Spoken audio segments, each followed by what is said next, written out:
कर्मर प्रतिफल कौन अटे? कर्म आमे काहाकू कहूचे, कर्म कहिले कौन बुझुचे? मनुष्य द्वारा करा जाउथिबा सेवा को आमे कर्म कहूचे ना। एक आकस्मिक शब्द हेउची सेवा।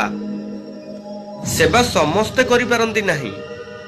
जानिथिबे वृक्ष मूलरे पानी ढालिले जेपरि सबुठु उपर पत्र रे पानी पहुंची जाए, ठीक सही भली हृदयरु करा जाउथिबा कार्य परमात्मा को पाखरे पहुंची जाए केवल सेवा माध्यम रे। सेवा समस्तंकर करंतु, किंतु केबे हेले काहा ठारू आशा रखंतु नाही। काहेकि ना सेवार सठिक मूल्य केवल ईश्वर ही देई पारिबे।